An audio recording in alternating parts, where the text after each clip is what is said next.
let's see what's going on the internet today. Oh.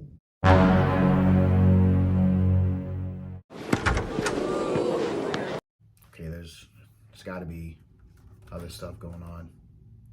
Damn. Bro, like, what? This shit getting out of hand. Yo, what? Yeah, it's looking rough. Everything from turnovers to bad shooting percentage games, it's been a rough year for Westbrook. I feel like at times a lot of Westbrook criticism is blown out of proportion, but at the same time, it is very much so understandable. You know, after every Lakers game, whether it's win or lose, it's just all, about Russ a lot of the time. I'm not a delusional Russ fan either that's like, Westbrook gets too much hate or he doesn't deserve. Like I said, Westbrook does get some deservable hate. It's understandable because he is touted to be like a top 15 guard all time, top 75 player of all time, leader in triple doubles. People don't really care too much about stats, but that's still an impressive feat over like, what was it, 4 seasons? So I feel like a lot of it isn't just like, some of it is like over exaggerating Russ haters, but then at the same time, it's like, okay, people are like discrediting what Russell Westbrook brings to an organization. And like I said, granted, I will always come back to this every so often. Some of the hate he is getting is understandable because these are basketball fans that see Westbrook, like I said, on the top 75 list, top 15 point guard of all time, in my opinion. And they're like, okay, he has to play to these standards. And personally, I feel like there's no excuse for him. He is a 33-year-old, point guard, and the game has changed. And, you see guys like Ja Morant, Darius Garland able to just change speeds and hit these quick layups and finish around the rim with the swiftness and also be able to throw dimes and limit their turnovers. So it's a bit of a different game and their play style is totally different. So I don't want to compare them too much, but I just use Darius Garland and Ja Morant as an example.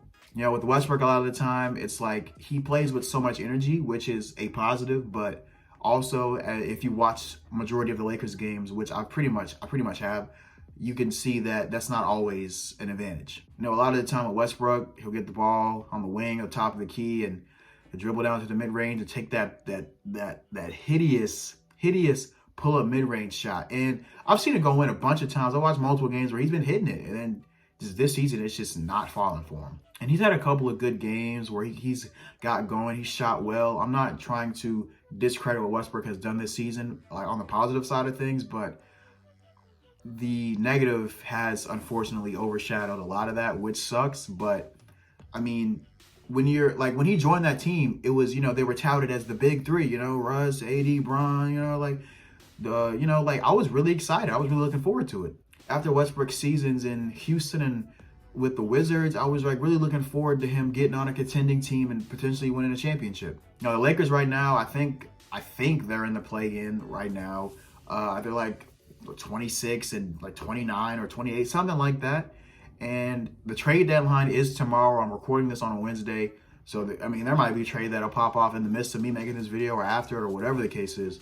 Personally, I don't know what they could trade Westbrook for or how or why any team would want Westbrook. There may be, there were some reports a couple weeks ago about Houston taking him on and, maybe having him have a buyout, or trade John Wall for Westbrook kind of thing. I don't know fit-wise if any of that's going to work out for John Wall or if if they even plan to trade Westbrook, I feel like, I personally hope the Lakers make a trade to bolster up the roster because, the Lakers have been dwindled with injuries like a lot of other teams, but, Ariza was out. He's been getting a lot more PT recently after he's come back from his injury. Kendrick Nunn is out with a bone bruise that's had him out for like 4+ months, it feels like. We don't really play DeAndre Jordan anymore because, that never really works out. And Dwight Howard's been a solid, backup center, but he doesn't get much PT either because a lot of the time he's fouling out. He fouls a lot. He plays hard, but he fouls out a lot. So it's like, AD is getting the brunt of a lot of the center minutes, which is understandable because, star player, that's your big man. So you're gonna obviously go to him and have him playing late down the stretch and just in general throughout the game. So I don't know. Taylor Horton-Tucker has been seen as like a negative trade piece. His contract isn't looking too good, and I honestly don't know what the Lakers need to do. But back to the Westbrook thing, understandable criticism, to an extent. Some of it is over exaggerated.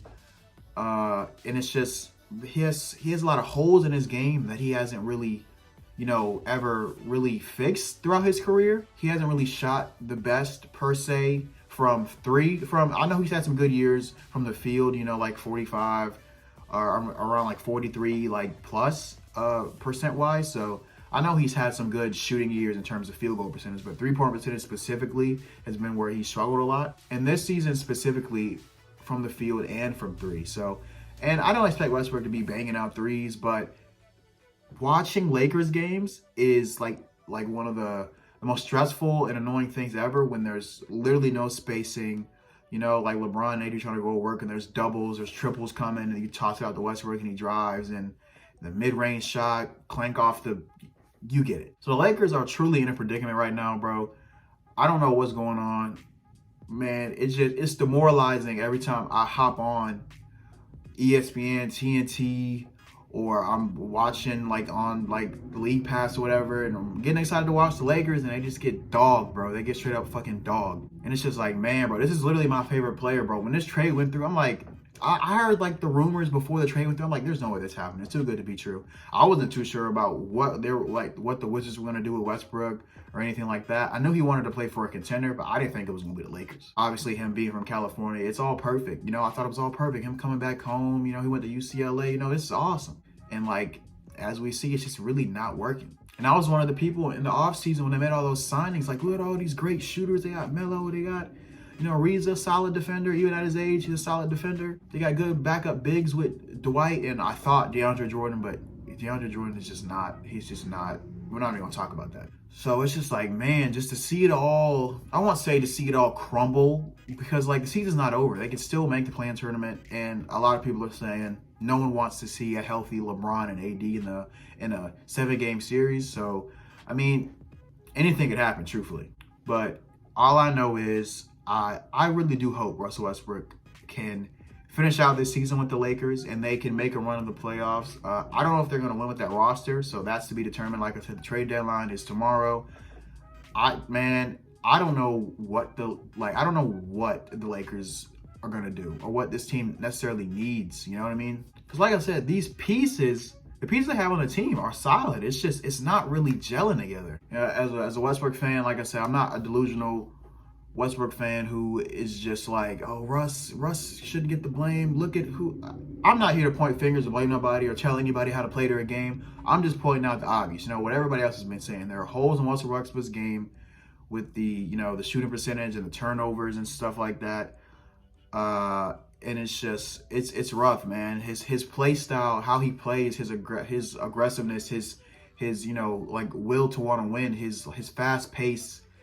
Basketball, how he plays, it's just, like I said, it has its advantages and disadvantages and positives and negatives. So it's just, it's rough. You know what I'm saying? I'm kind of taking it or leaving it in terms of his play this season because, coming to a new team, he's literally switched teams the past 3 seasons. So, I mean, you could equate that too to Justin, but we're 50 games into the season, 50 plus games into the season, and it's not clicking. You know what I mean? Playing next to LeBron James and Anthony Davis, you'd think you'd have easy pickings, but it really isn't. It's really all about fit. And I don't know, man. I truthfully feel like Russell Westbrook's going to finish out this season with the Lakers. Maybe they'll work something out in the offseason. I don't know, because like I said, I don't know what you're going to get back for Westbrook or how you're going to deal with his contract and stuff like that. So there's a lot of moving parts, but I don't know, man. I don't know. To top it off, really, bro, I hope Westbrook can finish out this season with them, bro. I love the Lakers. I love Westbrook. He's my favorite player.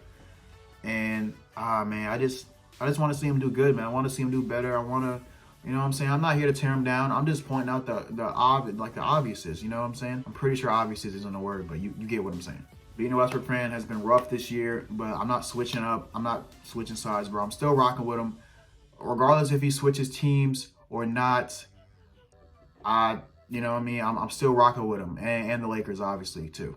Yeah, that's pretty much it for this video, guys. Let me know what you guys think in the comments, what the Lakers should do. Who should they trade for? If you think they should trade Russ, let me know. I really want to talk to you guys about it because, like I said, I've thought about it forever, and it's just like, man, what are they gonna do? What can they do? You know what I mean? We've already seen some crazy trades with Sabonis and Halliburton switching teams. CJ McCollum to the Blazers. The Trailblazers are starting to rebuild now. There's been a bunch of Julius Randle trade stuff. He's had a negative say around him, around the Knicks team. It's just, there's a lot going on in the NBA. The trade deadline is tomorrow. There will probably be some trades today, which is pretty crazy. Bro, trade deadline is just, you're always on go, bro. You got to have Woj's Twitter notifications on, and you got to have Sham's Twitter notifications on, because closer that we get to the deadline, the more the trades are gonna start dropping, bro. And some of them might not be that big, but it's just the little things that move, the little parts that move around that make the championship contender potentially, or make a team, from potentially, barely in the play into getting them in there. So trade deadline is huge. I'm very excited. Like I said, in the comments, let me know what you guys think about Russell Westbrook. What do you think the Lakers should do? And just let me know some of your favorite teams in the comments of what they should do around the trade deadline. So yeah, that's it for this video. That is not the end of this video. Sorry for the echo in my bathroom. This is literally the least noisy place in my house currently.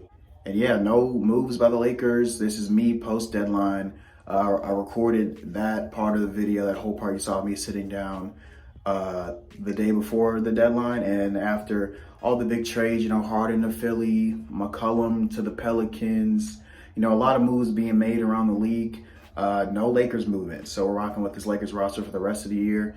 There's a lot of talk about Westbrook maybe coming off the bench now, then experimenting with that. It's crazy because we're 60 games into the season and they are just now wanting to experiment with that. And it's kind of crazy because like I said in that part of the video, he is touted to be one of the big three within LeBron, AD, and Russ, obviously. So it's crazy that this far into the season, he's not played his best basketball. He's had some good games every now and then, but it's not really been working out for him. It hasn't been the best for him.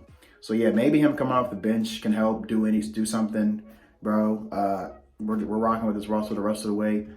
I doubt this team will have a deep playoff run. I mean, it's hard to say. Anything can happen in the playoffs, It's all about just staying healthy, not having any injuries, or just, having bad luck in general. But that's really the big thing with teams in the playoffs. If you have bad luck and injuries and stuff, it's just out of your control. It just really sucks, bro. So, just good luck and health, truthfully. But on paper and how things are going right now, it doesn't look like this team has. I obviously they have deep playoff aspirations, but they're not built for it. So I at least hope this team can make it into the play-in, bro. And even then, I'm not trying to see my Lakers get smacked by the Warriors or the Suns or the Grizzlies, bro. But how things are going right now, it doesn't look too good. So yeah, that's pretty much it, guys. I had to record this over 2 days. It was supposed to be up on the day I recorded it, the day before the deadline, but I didn't end up editing it until today, the day of the deadline this morning. So it is what it is. But yeah, guys, we're rocking with this Lakers roster for the rest of the way. Like I said a little bit ago in the video, let me know some of your favorite teams, and are you happy with the moves they made, or are you upset with the moves they didn't make?